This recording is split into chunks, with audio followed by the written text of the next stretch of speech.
Мақтал ел, мақтаралым, жер жаннаты Жетісайда керемет дүбірлі той өткелі жатыр. Жексенбай атамыздың ұрпақтары, Бек Мырза ағамыздың баласы Бағдәулеттің отау орған беташар тойына қош келді.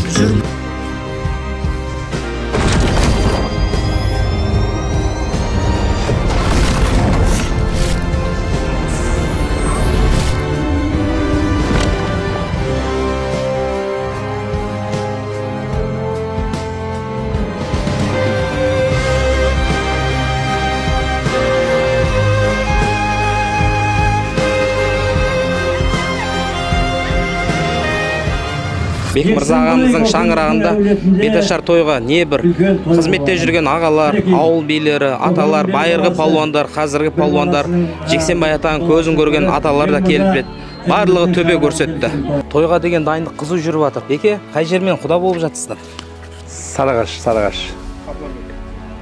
Черняевк. Ұлы жүз, Сергелі. Кеше ұзатып келдік. Бүгін құда қалса беташар той. Көкпарда енді өзіңіздің әкеңіз танымал болды. Орта Азияға да танымал. Көкпардың шынайы жанашылары, ардагерлер келе ма? Бүгін неде көкпар ғой Сарыағашта. Көп адам келемейді көкпарда бәрі. Айтылғандар келеді өзімізге табын ағайындар.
Той құтты болсын, Құда қаласа жастар бақытты болсын. Мынау Жексенбай атамның немересі келін алып, жастар бақытты болсын.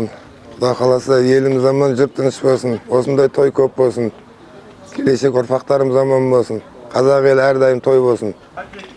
Көкпар әлемінде аты аңызға айналған Жексенбай палуанның немересі, мынау Бек Мырза көкеміздің баласы Бағдәулет ініміз үйленіп жатыр. Жастар бақытты болсын. Елдің еркесі болып, Толик палуанның інісі ғой енді. Сол Толик палуанның артынан еріп шәкірттер шыға берсін. Ұрпағымен мың жасай берсін, Құда қаласа. Ассалаумағалейкум, құрметті көпшілік. Мынау бүгін Құда қаласа, мынау Жексенбай атамыздың екінші ұлы Бек Мырза, қайнағамның үлкен ұлы Бағдәулет кеше құдалыққа барып, бүгін түнде келін әкеп, бүгін беташар Құда қаласа. Орта Азияға аты танымал Жексенбай атамыздың ұрпақтарынан, балдарынан, қыздарынан, келіншегінен сұхбат аламыз. Және де Жексенбай атаның көзін көрген шабандоз ағалардан, одан кейінгі үзеңгілес палуандардан да сұхбат аламыз. Тойды бірге тамашалайық.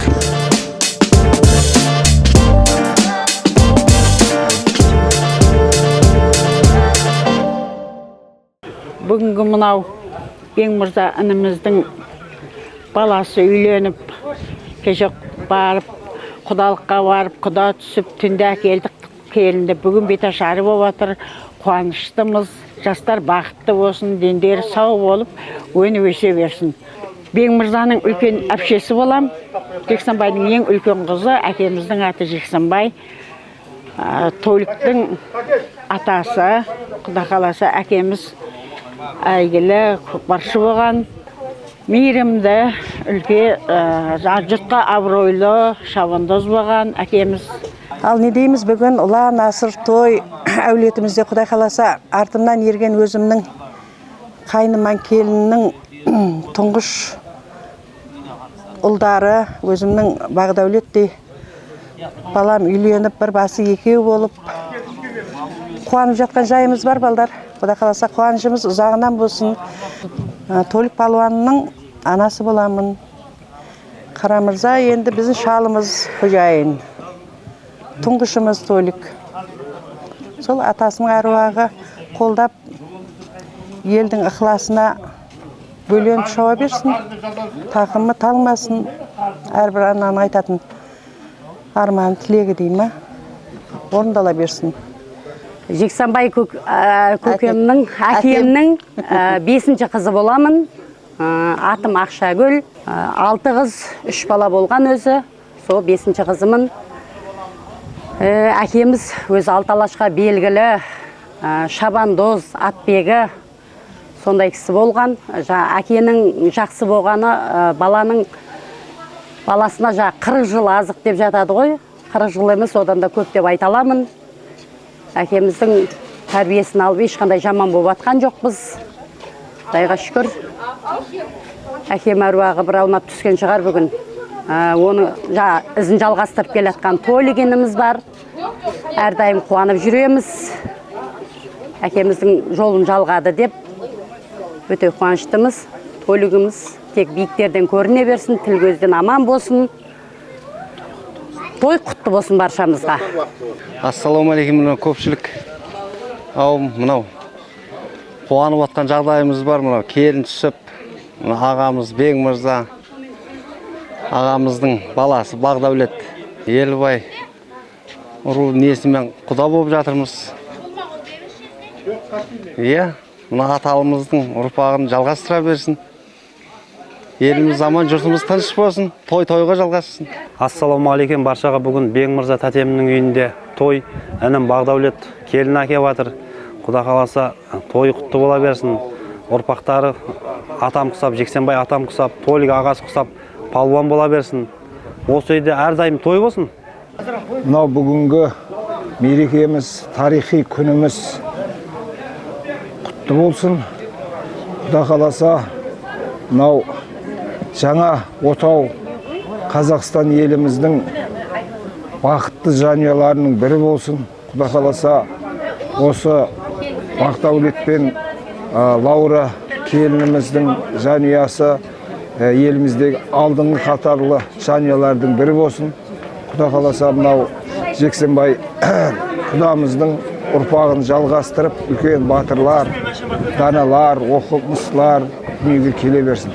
Әнімнің бірінші жаңағы тойы келін батыр құтты бола берсін. Жастар бақытты болсын, өсіп өнсін, той-той қыласын.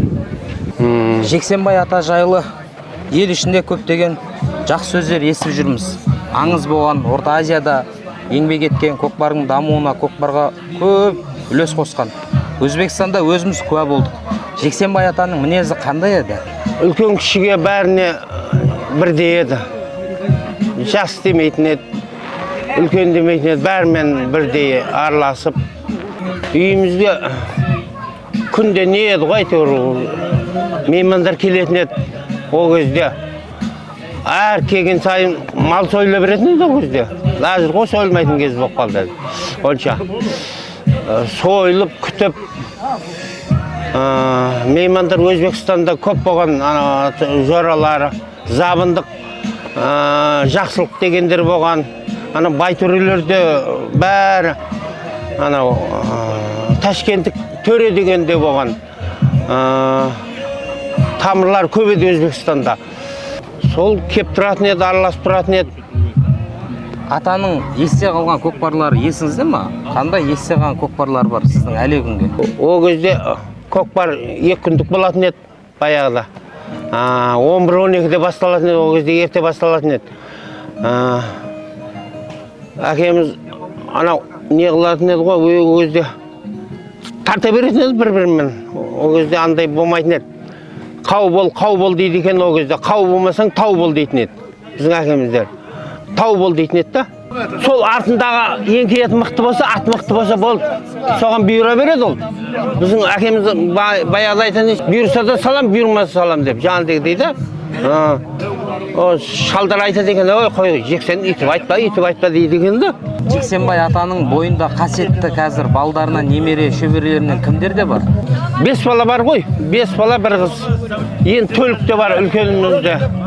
Аналарда құмарлау болып еді енді жұмыспанмен, оқумен тірліктерін істеп жатыр қағаны. Бүгін той туралы айтып отырып, Жексенбай жәкемізді айтпай, о кісіге еске алмай өте алмаймыз. Жексенбай ағамыз көп жыл соңынан ілесіп, тойға барып жүрдік, жақсылықтарға барып жүрдік, ағайын туысқанның тойына бардық. Көп тұздамдес болдық ағамызбен. Оңтүстік өңірге, бүкіл Өзбекстан, Тәжікстан, мынау шабандоздарына, әсіресе көкпар сүйер қауымға белгілі танымал, Орта Азияға танымал үлкен азамат болды. Атағы осы атылған Орта Азияға белгілі болып, елдің құрметіне сый сияпатына ие болған үлкен атпал азамат еді. Өмірден әттең ерте кетіп қалды. Амал жоқ, оны айтып еске алып өкініп қоямыз. Дегенмен арты жақсы. Мінекей бала шағасы өніп өсіп жатыр, той болып жатыр, келін түсіп жатыр. Ізін басқан немересі біздің тойлығынымыз Жексенбай ағамыздың жетпеген жеріне жетіп, шаппаған тойларын, шаппаған көкпарларын шауып, атағын Жексенбайдың немересі деген атағын тарқатып, елге танытып жүр. Жаңа мына балдағы сөйлеген кісілер айтып өтті ғой, енді бұл Жексенбай ағамыз туралы жалпы Орта Азия 300-дің баласы, оның ішінде мынау қазақ, өзбек, қырғыз, тәжік дегендей. Бұл елдің бәрі азаматтарының бәрі біледі, талай азаматтарменен жолдас болған, тұздамдес болған азамат еді. Айта берсе көп. Ал енді кешегі мынау жасақ палуан дейміз, олармен шапқан. Кешегі мама палуан деген көшті, мама палуан деген болғанмен олармен шапқан. Ал енді біз жас күнімізде бізді ат мінгенек. Біз енді көкпар игереме жүргенде марқұм бейшара, мен мынау еңбекшідегі ағайындардамын. Атым Серікбай, фамилиям Шамшиев. Сонда ай Серікбайжан келші деп менің де бір алдыма тақымыма басып, өзі ортаға шығып, тақымыма бастырып беріп, ешкімге тигізбей, апаршы саған тиген едім мен көрейін деген еді бейшара. Сөйтіп бір апарған едім. Бұғанда 50 жылдан асып кетті.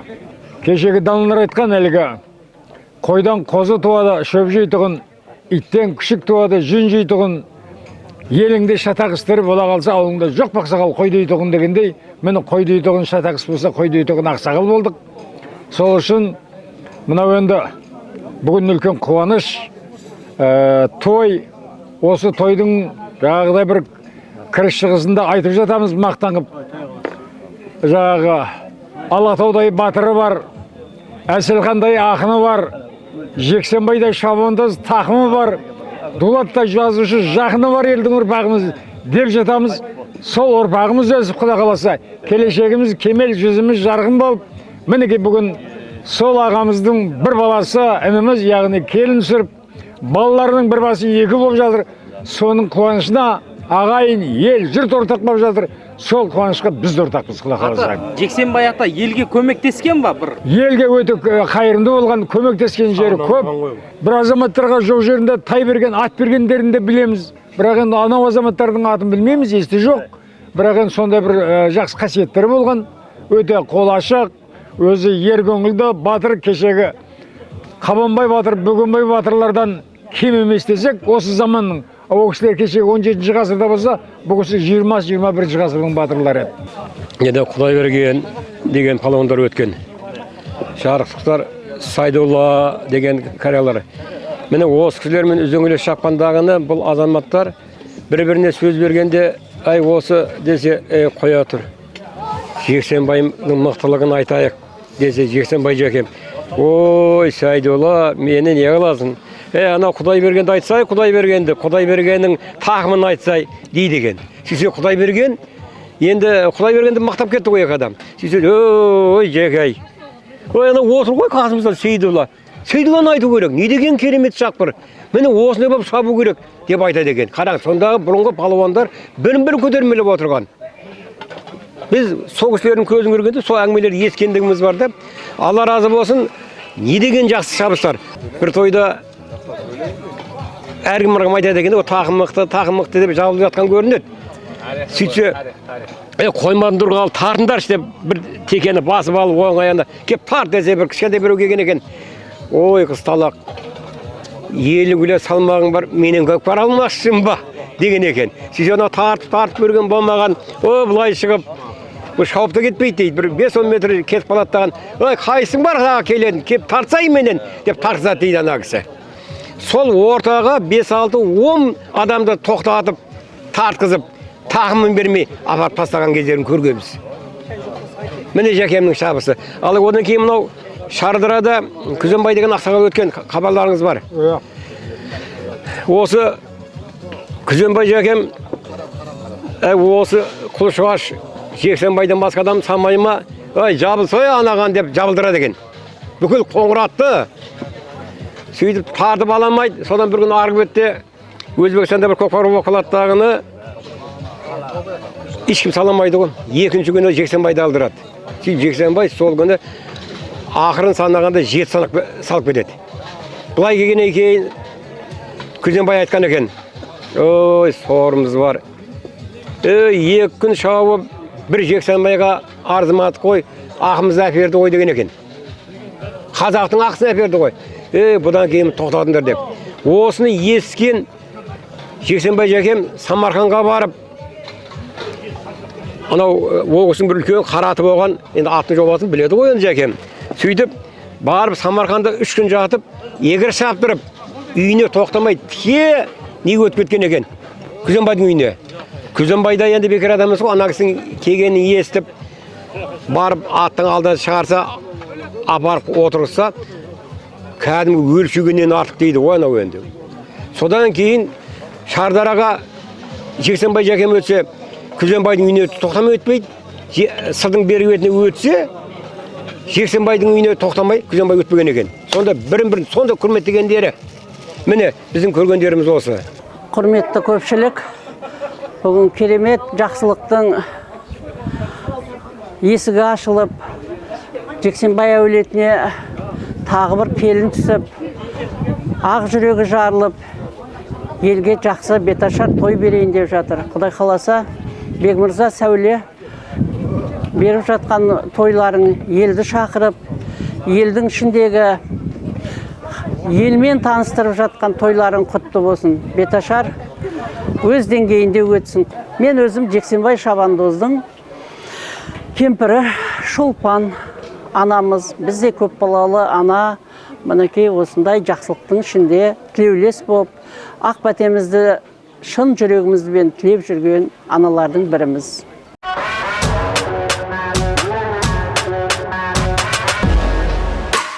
Төр абаттанып жатыр ағайындар, келін келіп жатыр. Ал енді мына келініміз өзіміздің Жетісай менен Шымқаланың ортасы, қалалардың жорғасы, тынысты кең алатын, елбасының өзі келіп демалатын Саялы Сарыағаш ауданынан.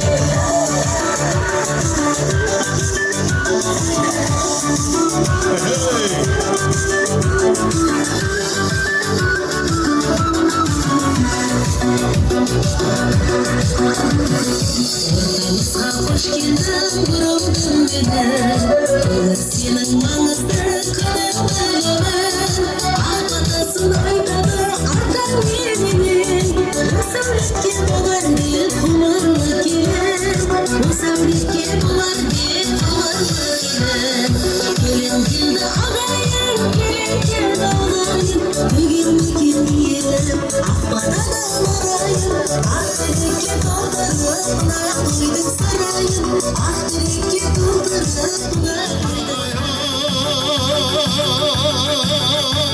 Сәлемді салдырамыз келінге біз, бүгін міне Бекмырзаға төріндесіз. Ағайын құрметте бау қол соғыңдар, қыдыр кезген Құлшығаштар еліндеміз. Жақсылар той төріне тұрақтағы, халқымның түрі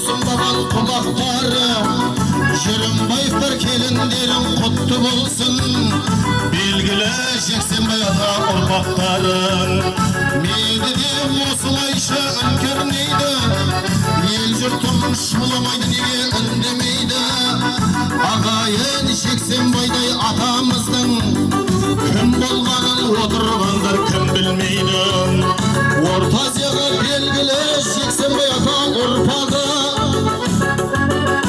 осы жерде жүр ғой міне бәрі шүкір тұлғалы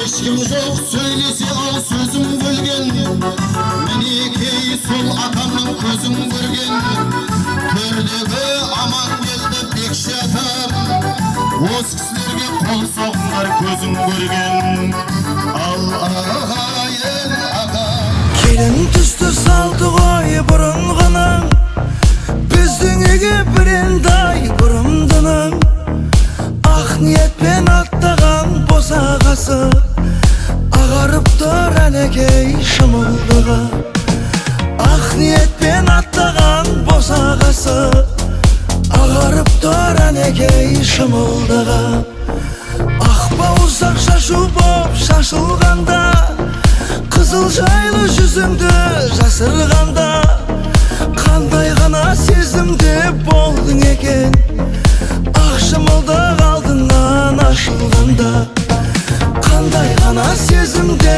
болдың екен ақ шымылдық алдынан ашылғанда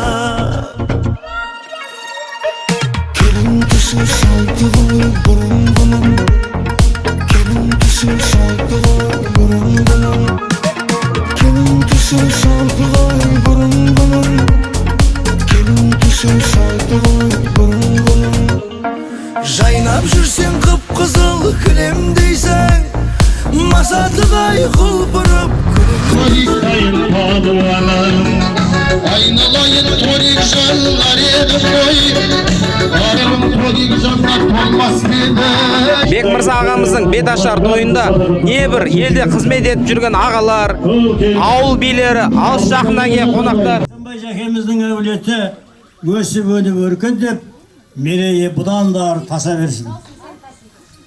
Құда қаласа екі баланы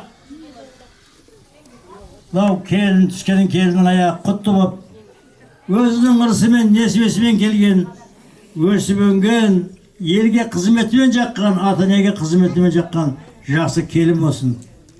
Өнсін, өссін, көбейсін, өркендесін. Елдің, көпшіліктің батасын алып жүретін жақсы келін болсын.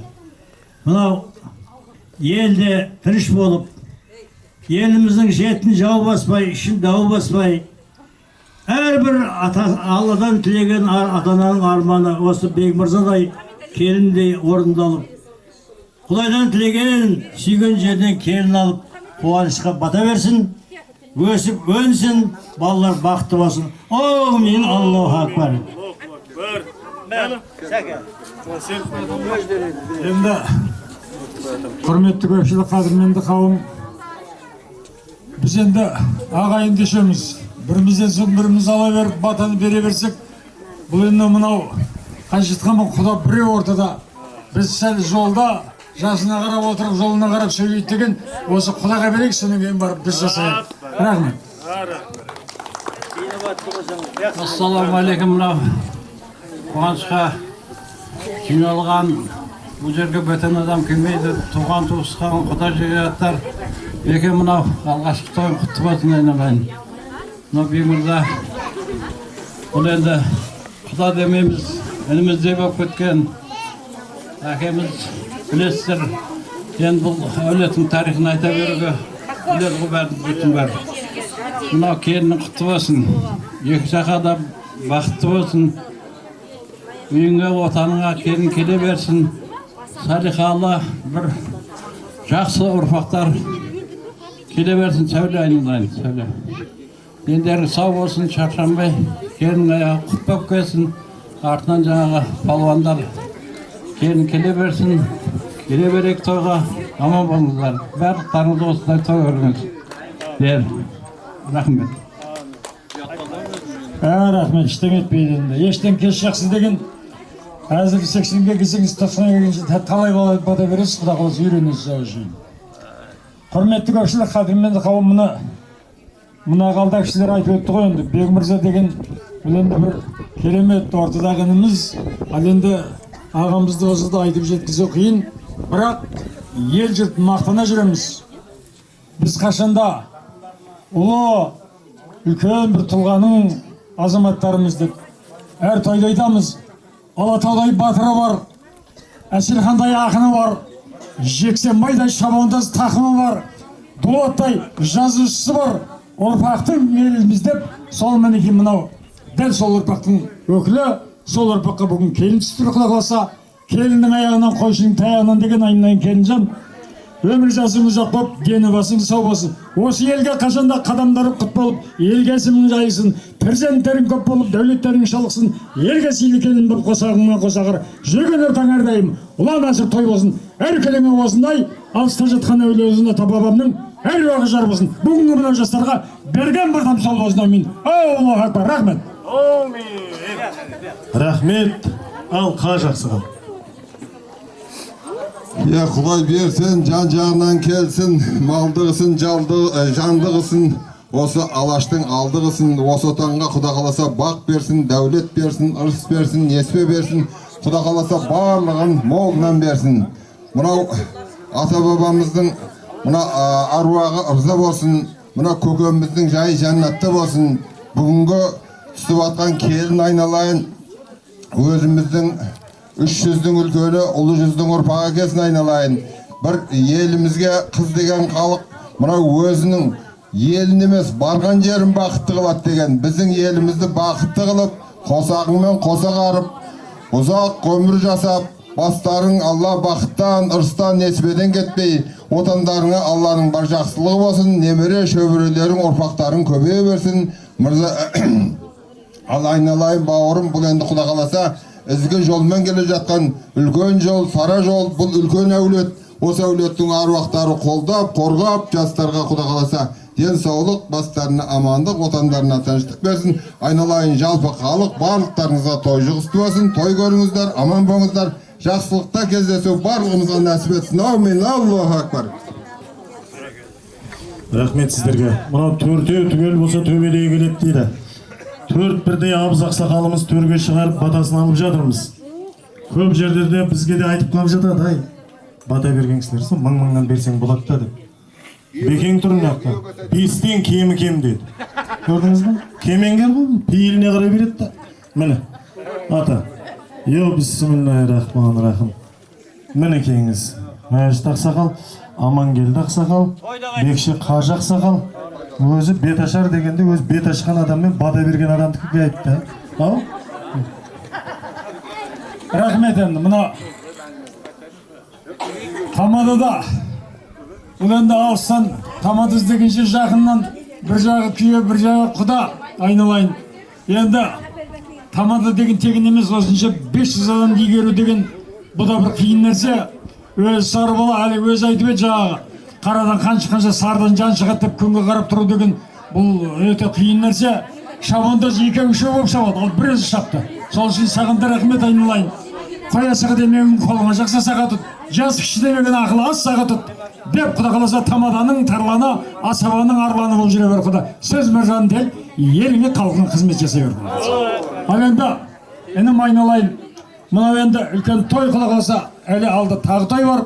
Сол үшін сізге де үлкен той тілеп, мынау енді балаларды Құда қаласа әлі талай үлкен тойларға болады ғой. Сол үшін мына Құда қаласа келешек жастарымыз өрлей түссін, қарасын, көп таңнанын балалар бүгін сұрасын. Бұл балаларға бүгін болған бұл тойың, келер тойың, үлкен тоймен оласын, той қыласын деп сізге үлкен рахмет айтамыз. Рахмет. Ай, бәрібір ақшаның кереметі барды, көрдіңіз бе? Бесің ағасын тағы ашылып атырып. Рахмет сіздерге. Аман болыңыздар. Енді мына келініміз құлап қалмай бір бетін ашып алайық.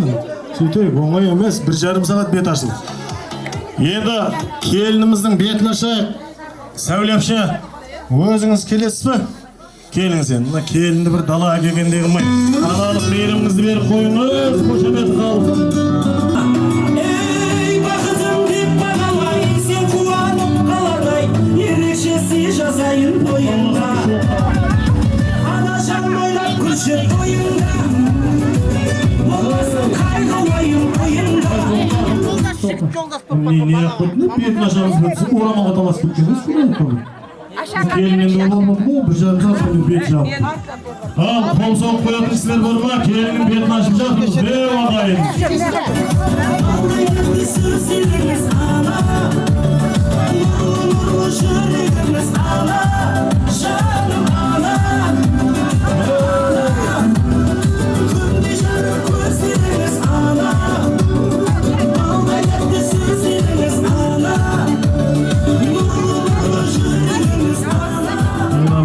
Bağdavletcan'ı şın suyup kegen gelin var, köle ettirey. Joldan balık basıp keseng şeker basıp bir deyip bildiredi, onu geldi. Bana ustavağınız kelin, Açsаңызшы бетін. Telinizde toktağınız bolsun. Toy kutlu olsun ağayınlar. Kelinimizin adresmanına balasına bir şike kirgizdik. Kalganımız biyleyimiz kelinizden. Hey!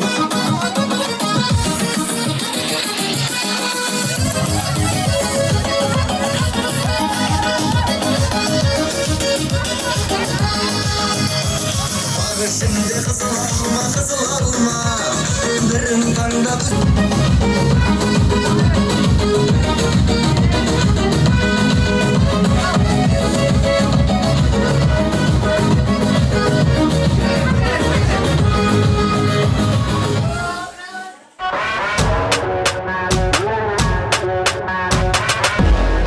Орта Азияда көкпарға ойып тұрып орын алған Жексенбай атаның құрметіне берілген көкпар алаңға келіп отырмыз. Сіздерге лайв форматтағы сұхбат жүргіземіз.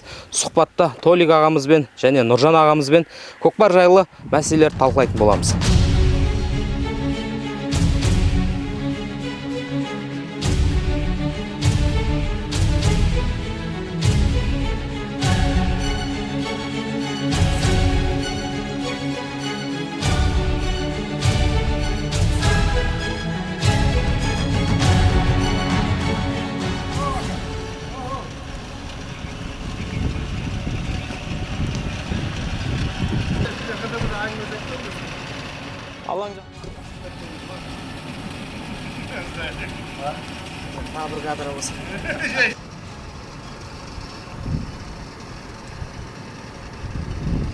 Жексенбай ата атшабарына арнайы келіп отырмыз. Толик ағаның өзінен сұрап білсек.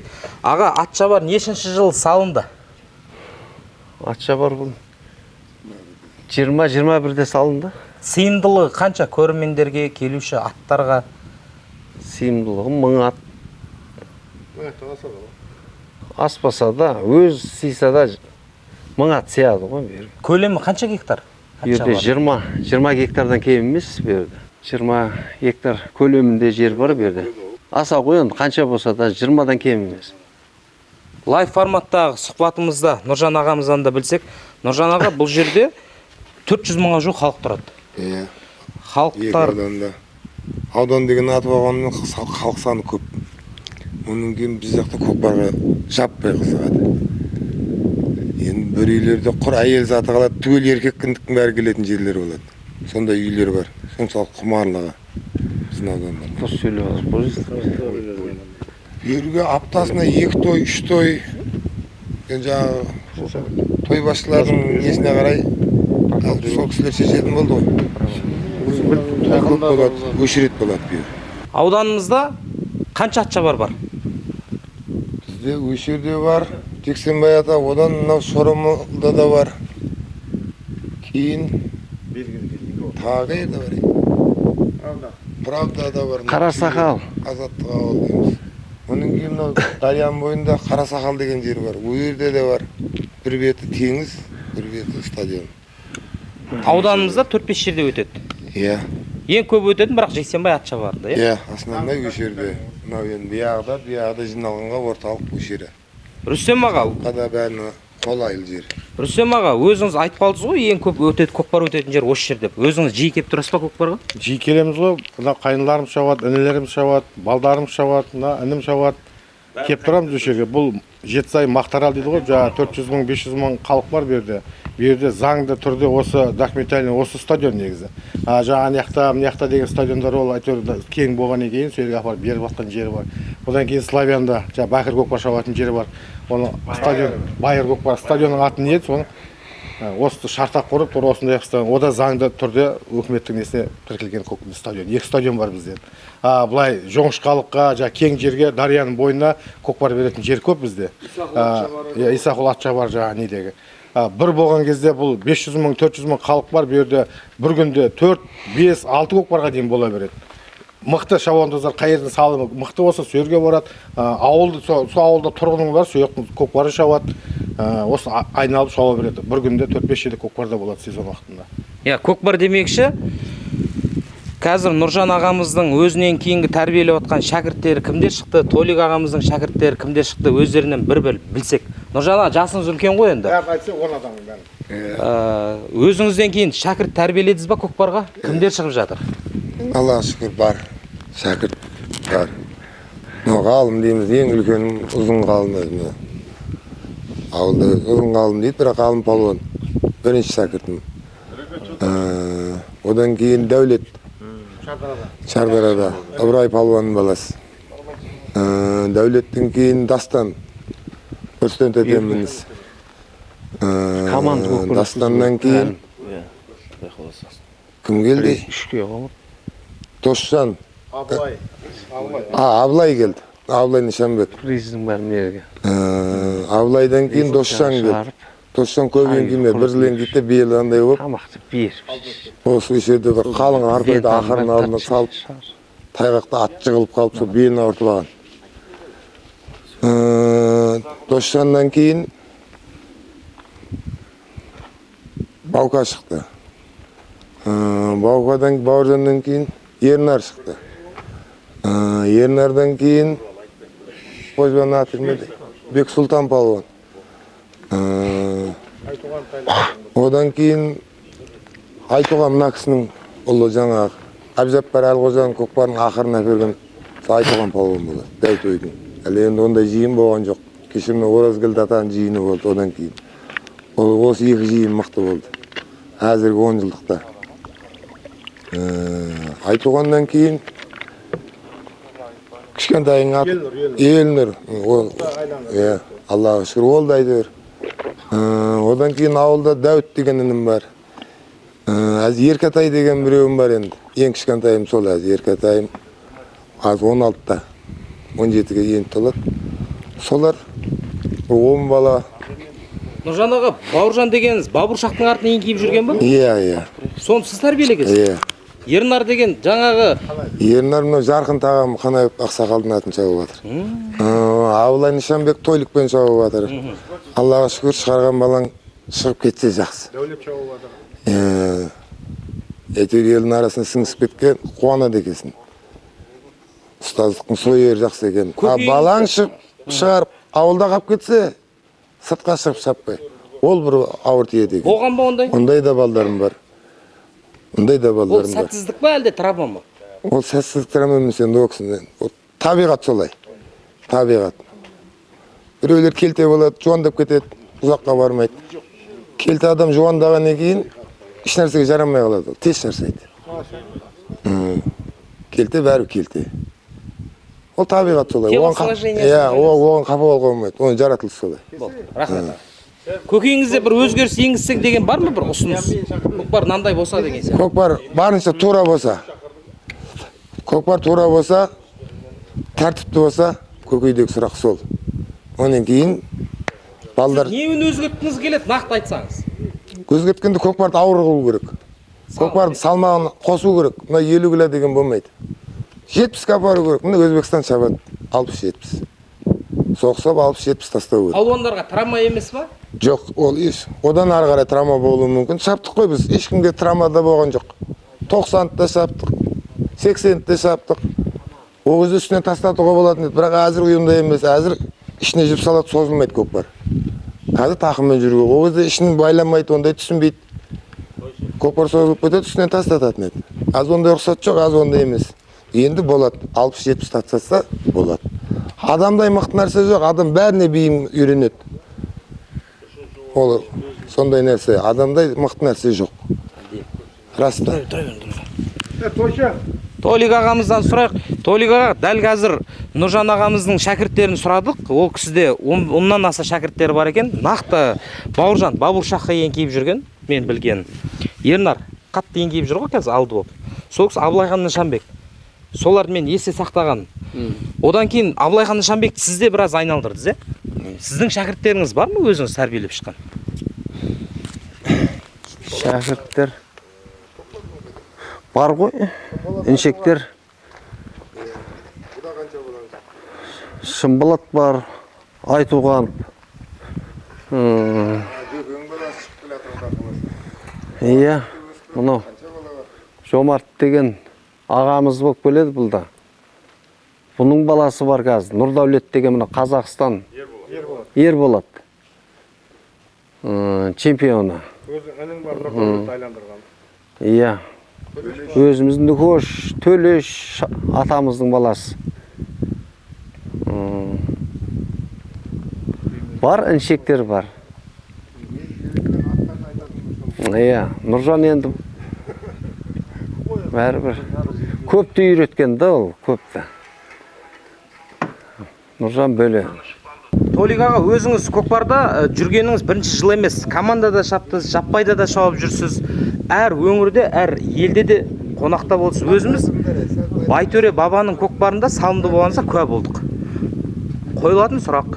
Тәжікстан, Өзбекстан, Қырғызстан болсын, осы өзіміздің өңір, Өзбекстанның өңірлерінде көкпардың салымы әртүрлі болып өзгере ма? Өзіңіз қандай көкпарларды шаптыңыз? Қандай салымдарды тақымға бастыңыз, айтып берсеңіз? Қалың көрерменге қызық сұрақ. Енді ояқтың әр жердің елі басқа, несі қасқа дегендей шабысы әртүрлі болады. Ол баспен тастаған көкпарларды да көрдік, басымен. Солай ғой, мына қырғыз жағыңыз бәндегідей жаппа дейді анандай. Торпақ дейді да, оны торпақ. Оны сиырдың баласы өкшен айтады оны. Оны шабады. Ма тара жағыңыз артқы қос аяғын байлап тастайды. Өзіміздің бұл төңіректің көкпары кәдімгі аш белден басып шабылатын көкпар да. 4 аяғы бос. Иә. Баспен тастаған көкпарлар бос. Қашқадария, Сурхандария мынау не жағы ғой? Мынау Набайы облыстан ары қарай. Набайы. Мынау алдыңғы қолында соймайды да өр мынау. Қара тұяқтан алады. Мына буынан алмайды да, қара тұяқ. Күрчөкпен шабады. Қашқадария деген жіппен. Жіппен шабылатын көкпары бар өрді. Баспайды, шығарып салма дейді да оны. Қалынан өсіп шығады, тастайды, болды. Ішінде, ақалақшысы ішінде атпен жүріп, пәленше салды, төленше салды деп хабарлап шабылады ояқта. Қашқадария, Сурхандария.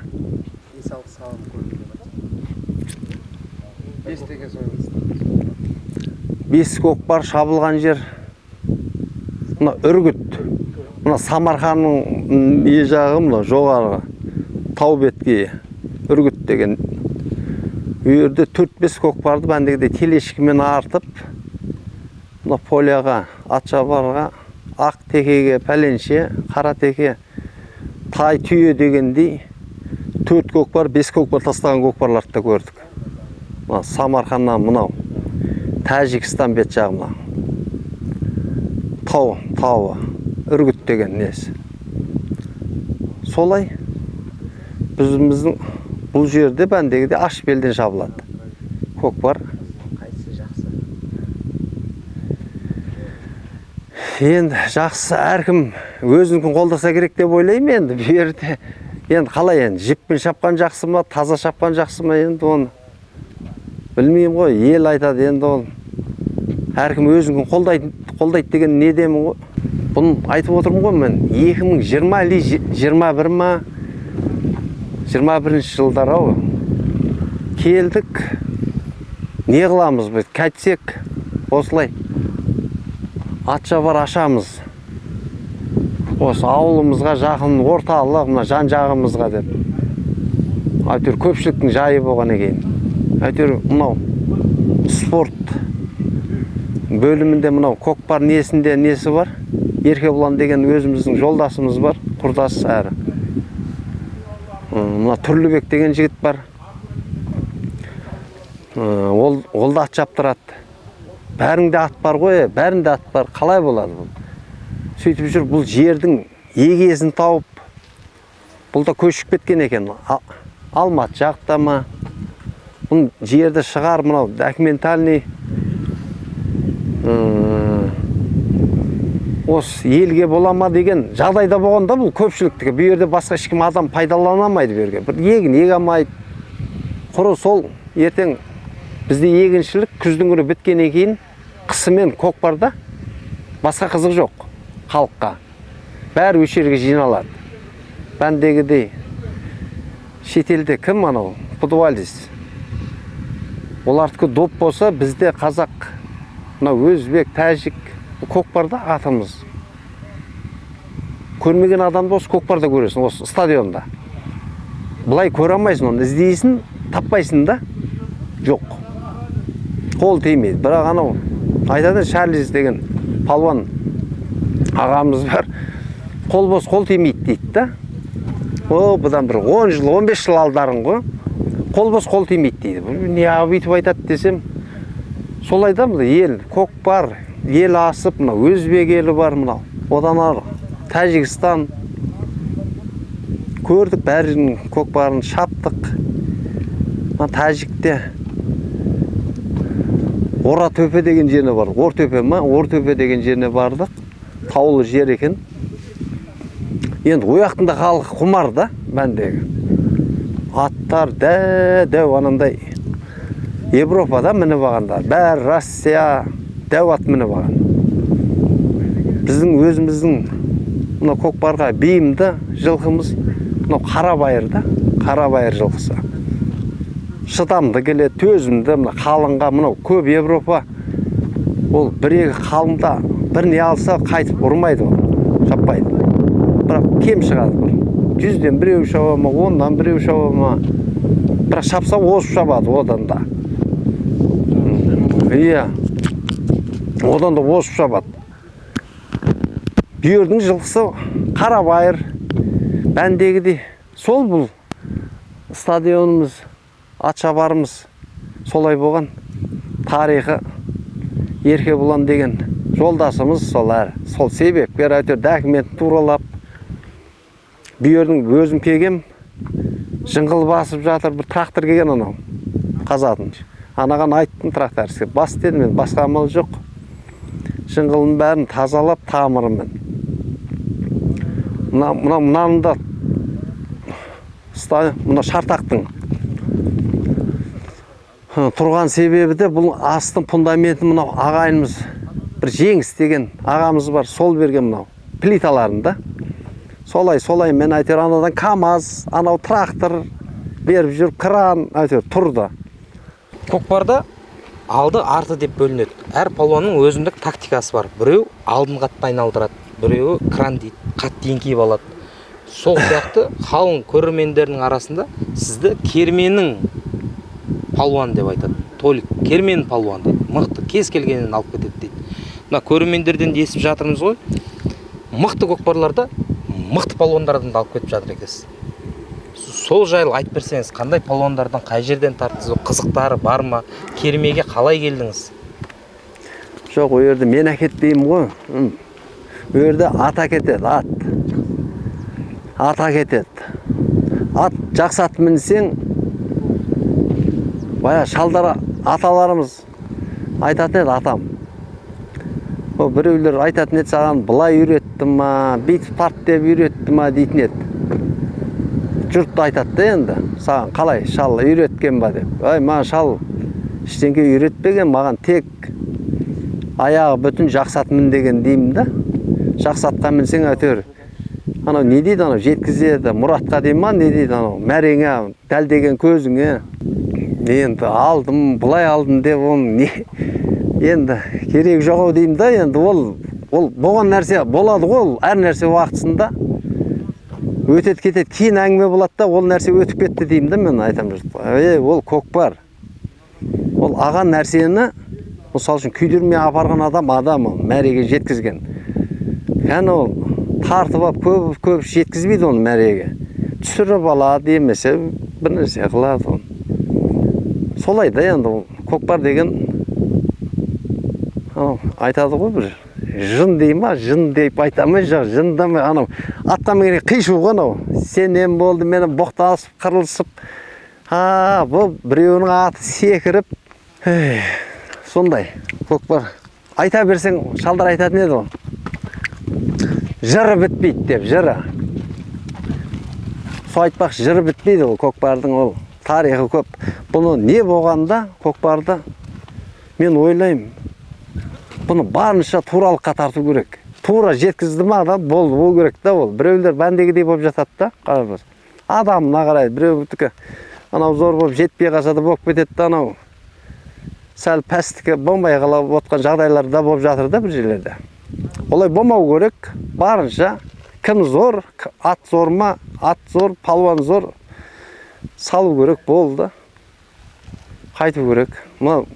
Өзіміздің де ағаларымыз, көкелеріміз, байлар төбедегі. Араласа бермеу керек. Ат дегенге де атыңды бердің ба, бір Алладан тілеп, берді қою керек қой, болды. Бұйырса салады ол. Бұйырмаса ол 1000 жерден ол 10 ат қос, 20 ат қос, самайым десе самайды. Бір үйдің жалғыз аты барады да, салады да, бір үйден бір камаз ат барады, самайды. Ондай да жағдайлар болар. Сол ол көкпар. Көкпар біреу анау талайтын 1000 дегенде ғой, сондай нәрсе бұл.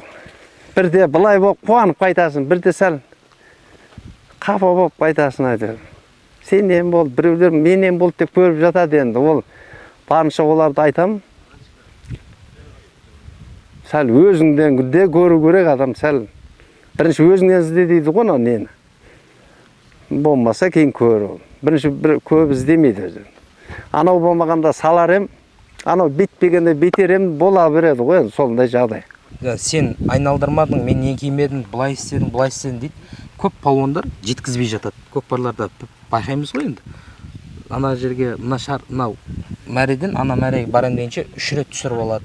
Біреу 4 рет ауыстырып жібереді. Ал сіздің басқаныңызы бір басқанын алып барасыздар. Оған білім керек па? Күш керек па? Не керек па? Енді бірінші көздейсің, баратын жерді көздеу керек бірінші. Қайыр ол, қай тошқы дегенде ол көп адам, мәре болса, пәскі мәрең аржағынан әрекет қыла береді. Жоғарғы әрем міне ақта, көкпар дәу. Ол жетуді ойламайды, ол тигізу тиеді көкпар. Одан кейін жетуі бар. Бәрін ойлау керек. Оның енді салат, бұрынып өзі әкеп жақындатып әкеледі ғой, көкпар келеді, өзі адам тос да шауы керек өрде. Құр анау қара күштігінде шілей. Бәрі керек қой, ат та керек. Бәрі сай болса, не дейді оны, тұлпар, жылқының да бәр жер кесе тұлпар болады ма, алды арты кесе тұлпар дегендей, бәрі тура келген екен ол. Өз тұрланып кете береді екен ол. Солай да. Ат шапқан адамда шілей ақымақ болады деп ойламаймын мен. Ол да біледі ғой, алуды біліп тұр ғой. Алады ол да. Ол ерде бәрі керек қой енді, есепте керек енді. Салатын жерде салу керек, аттың астындағы аттың шамасын білу керек. Қай нәрсенің болса да үстіне мінсең білесің ғой. Мәшін болсын, қай жерге баратын, не болатын білесің ғой. Сол сияқты нәрсе айдасаң білесің да. Қамшы беріп, бұрып, үстінде атты да мінбей білмейсің. Ол ат бәрі тұра береді. Бір аттар дәу болғанмен үсті жоқ болады. Бүйірге бір әйтеуір денсау болып тұрса, бір команда беру мен мойнында да берді. Команда көкпарда 3 орынға призін жақсылап, киіз үйін, қар үйін құрып, жылқысын сой, тамағын бер. Әйтеуір бір той берем, әйтеуір. Бір күнге сыймайды ол. 2 күн ниетіміз бар сондай. Әйтеуір жер турланса, әйтеуір болмаса торпақ төктіреміз КАМАЗдармен. КАМАЗды көп қазір баяғыдай қол жетімді жағдай. Төгеді бір 200 әкелер, 100 әкелер. Сондай бір шалдың атамыздың атынан бір жарыс ұйымдастырып мына Ғани көкемізде әйтеуір болса қолдаймыз деген несі бар сөз әйтеуір. Бәр жағын өзіміз турлаймыз оның, жарыс жағын бияғын қолдап, бияғын турласақ, жылқысы бар, бәнде күресі бар аттың үстінде. Қошқар көтеруі бар бір қазақ. Бір наурызға турлап, білмеймін ғой енді қай кезге қолайлы болса, сондай бір келер. Алдымыздағы осы 1-2 жылдықтың ішінде енді күні анық. Бұлай болса айтылуға болады еді ол. Бір жағдай әйтеуір болар. Нәсіп қылса, сондай ниет бар да. Бір келтіріп, бір ақыл айтайын. Анау Бәкір деген көкеміз сұхбат алшы. Алып қойдың ба? Жігіттер дейміз ба, ағалар дейміз, інілер дейміз. Бұл кімнен қамаған көкпар? Бұл ата-бабамыздан келатқан, жалғасып келатқан көкпар. Бұл қалады бәрі. Бүгін барымыз, ертең жоқпыз. Ешкім білмейді ол. Нешкін жасайтын, жүретін. Сол үшін бұл көкпарымызды, ата-бабадан қап келатқан көкпарымызды барынша туралыққа тарту керек болды. Кім болсын, әйтеуір жаны ашитын адам болсын. Ол таласпаймыз. Кім болғанда басшы кім болсын, әйтеуір туралық керек болды. Енді айта берсең көп қой қазір. Мына көкпардың салмағы дейді мысалы үшін. Тараз, баяғыда Тараз деген болмаған ол. Енді шығып отыр ғой, әртүрлі, күннен күнге. Не болғанда әйтеуір сәл жобалатып, туралап, барынша тураға тарту керек болды. Басқа. Одан кейін бір ниет қып жүрген жайымыз бар өзіміздің, әйтеуір осы атамыздың көкпар алаңына, Атшабарына бір 2-3 күндік бір жақсылап әнегідей командовый көкпар өткізсек деген ниетіміз бар. Ол сәл жағдайлар болмай жүр. Боқпалар ол да осы 1-2 жылдың көлемінде болса, бәр жерді шақырып, призін туралап, берді. Барынша ол ат бағуда оңай емес берді. Ат қарау керек, сол үшін өрді. Призінде турлау керек. Мынау ертең келгеннен кейін мейманды күтетінде жағдай қылу керек. Мынау неше үйге түседі өрді. Мынау Түркістан, Шардара, Сарағаш, Қазығұрт дегенде жан-жақтың бәрін шақыртып, үш жерде бір 2-3 күн дөбірлетіп, шаптырып, мына аттың үстінде күресін бергізіп, мына қошқар көтеруі бар. Артымызға мына тамағымыз, палау беріп, әйтеуір ниет бар, жақсы ниет бар енді. Ол да Алла қаласа боқпалар енді. Шабарман палуанның өзі де не қылу керек қой, алу керек қой. Болмайтын нәрсеге маған бер деп жатып алса тағы болмайды. Адам өз тура, өз ел біледі ол. Оның сызып қойған өзі линиясы бар, көкпар салмағы бар, судьясы бар дегенде өрді уақыты бар. Бәрінің өзінің қарап қойған ғой бәрін. Енді ол барынша енді бәндегідей туралық қыла беру керек болды, басқа берді. Жалпы қалатын ештеңке жоқ ол. Ешкім алып кете алмайды бұл нәрсе. Қалады ертең бізден кейін келеді. Тек сәттілік мықты бол, әйтеуір салымды болу керек. Әркім енді кім өрге самайын деп барады. Көкпарға шыққанда бәрі салам деп барады. Ол соңын салам дейді. Ақыры дейді, соңы дейді айтылады ғой қазір. Соңғы салым салу керек дейді ол. Ол бір өрге самайын деп бармайды. Енді бұйырған адам әркім несібесіне, пейіліне дейм, білмеймін ғой енді. Турлай деген ол. Солай ғой енді, жастарға не дейм, тек сәттілік. Әйтеуір жақсы азамат бол, мына елдің, мынау халықтың аузында жүретіндей бір палуандар бол, әйтеуір мықтылығын көрсетіп, мәрттігін дейді, құры мықты да бол, мияғың болмаса болмайды. Екі жағы да болу керек. ояғында көрсетіп әйтеуір өту керек. Бұл өмір не дейді анау, кімнен қалмаған, бұл қалады бәр нәрсе. Кетеміз бәріміз, сол үшін сіз біздесіп, ойнап, күліп, тартысып, кешке шай ішіп, баяғыда солай еді көкпар деген. Мына Құда қаласа бүгін мына Жексенбай атамыздың екінші ұлы Бекмырзаның беташарынан келдік. Құда қаласа мынау Бекболат ініміз мынау Толиктен, мынау неден ат бегілерден шабандоздан интервью алып, Құда қаласа мынау сіздерге рахмет. Мынау Толик балуан ниет қып тұр. Биыл ма, Құда қаласа ендігі жыл ма осы жерге бір команда көкпар берем дейді. Бүтін осы Чимкент облысының, Түркістан облысының халқын жинап, бәрі көкпардың бәрін тоқтатып, үлкен салымдарды қойып, команда көкпар берем дейді. Ниет қып тұр. Тұрлыбек бар, жаңа кім еді? Еркебұлан деген жігіттер бар. Мына Жомарт бар, мына қайным бар, мына інім бар, Құда қаласа. Сіздерге рахмет, мына Шымкенттен келіп, осы Жексенбай атаның нелерін неге видеоға алып, Толик балуанды видео алғандарыңызға рахмет. Құда қаласа, бізде тойларыңызда қызмет қылайық, Құда қаласа. Үлкен рахмет, жақсылықта жолығайық, тойда жолығайық. Қазақ еліне әрқашан той тілейміз, Құда қаласа. Той болсын, мына еліміз тыныш болсын, заманымыз тыныш болсын, Құда қаласа. Мына жан-жақ не болып тұр ғой, бізде тыныш жаман көкпар болсын, Құда қаласа. Мына балдарды, ұлдарды үйлендіріп, қыздарды ұзатып, той қыла берейік, Құда қаласа. Не қылса, ниетке жете берейік. Тойдың куәсі бола берейік. Тойдың куәсі боламыз. Мақтаарал ауданына болған арнайы репортажымыз өз соңына жетті. Сіздерге лайв форматтағы репортажды ұсынып отырмыз. Бүгін тойдағы қызықтар, Жексенбай атаның көзін көрген аталардан, бала шағасынан, немерелерінен, қыздарынан және де Толик ағамыздың шынайы ішіндегі эмоцияларын, өзінің ойын жеткіздік деп ойлаймыз. Парақшаға тіркеліңіздер, бізді қолдап отырыңыздар. Сіздерге шынайы репортаж ұсынуға біз дайынбыз. Сіздер үшін алдарыңызда үздік атбек парақшасы.